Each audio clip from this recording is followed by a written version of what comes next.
Good afternoon, well, actually evening again, everybody. This is, as you already know, right there, Dale, Little Cheddar Lorenz, mediocre commentator. I'm joined in the booth by that gentleman right over here, Mr. Kyle Goebel, and we are doing the second of many player spotlight interviews, and it was kind of an idea that I had today that I want to go through prior to the match instead of just putting somebody's profile up there and having them read it. I think this is just a little bit more on the personal side, and people want to know who the hell Kyle Goebel is. If he's maybe you don't. I'm not sure if they want to. I know there's a lot of people that wish maybe they hadn't met your dad at some point, or I'm just I love you, Lyle.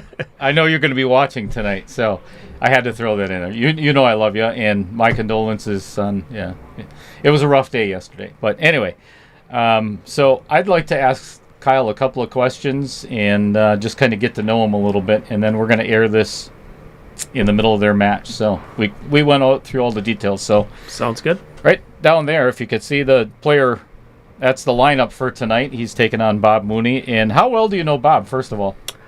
Very well. I probably started shooting about 8-9 years ago, and I would say outside of my dad, Bob was probably one of the ones that helped me at the beginning the most. So a little bittersweet that I drew him in round one, but I've known Bob almost 9-10 years now. Wow. And that's kind of the cool backstory of, and I'm sure there's going to be many more. So one of the questions that I have, who's been your biggest influence when it comes to playing pool?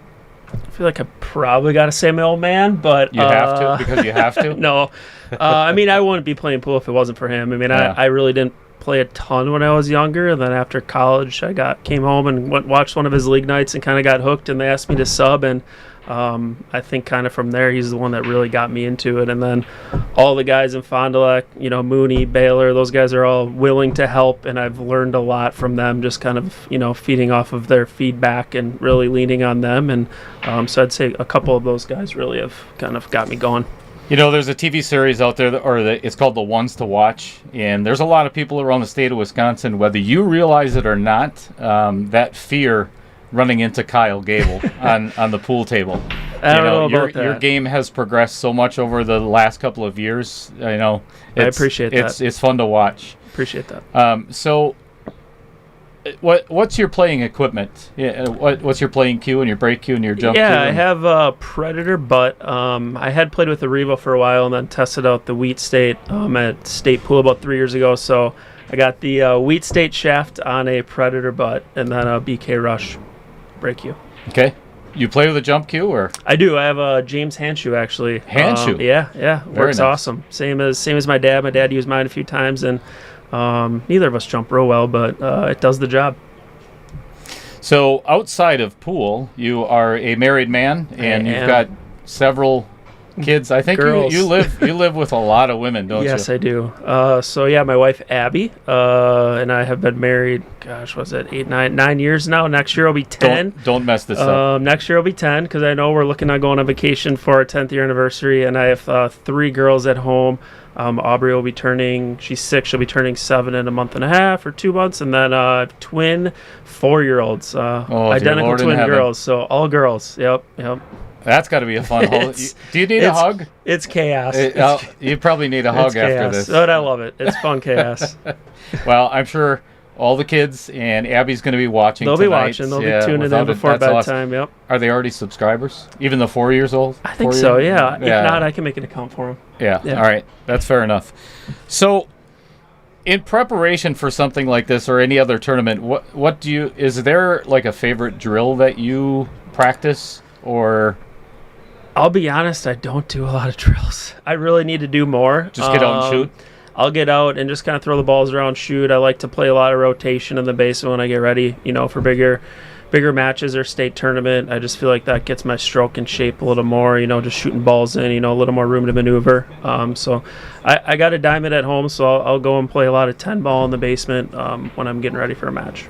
So you have a table at home? What do you have at home? I have a 7-foot diamond. Nice. We moved about 4 years ago, and when we moved, I told my wife I needed a pool room and a diamond, so made it happen. So you gave her a diamond, Yeah. and she gave you a diamond. Exactly. Yeah, that's not a bad. Yeah. That's not a bad Not a trade-off. trade. So in mental preparation for something like this, you're playing one of your best friends, and I was telling Bob too. This has got to be, like you said, bittersweet. You're coming in here as good friends. You're gonna kick each other's ass. Yeah, it's tough for a match like this for sure. I mean, I always want to win. I think early on in my career, I think I wanted to win too much, and I've learned to kind of just relax and just whatever happens, just play your best and let the outcomes, take control of whatever you can. But playing Bob, it's a little bittersweet. Like I mentioned, he literally is one of the ones that really helped me out a lot when I was first starting. Yeah. So I think whoever wins this match is going to be rooting for the other one to take it down. That's for sure. For sure. No doubt about it. So good luck tonight. Appreciate it. I wish and that's one of the things here at Outer Points Productions is we're never biased, and you've got one of your friends, Vincent Didio, that's going to be sitting in the booth. So that's going to be cool. Hopefully as well. He takes it easy on us. That's for sure. Vince's game has come a long way also. Yeah. So I've enjoyed watching him progress as well. Yep, no doubt. And he's got one of the best attitudes. All three of you guys have got some of the best attitudes in pool, win or lose. So best of luck tonight. Appreciate it. And thank you for sitting in for the player spotlight. Much appreciated. Thanks, Al. You betcha.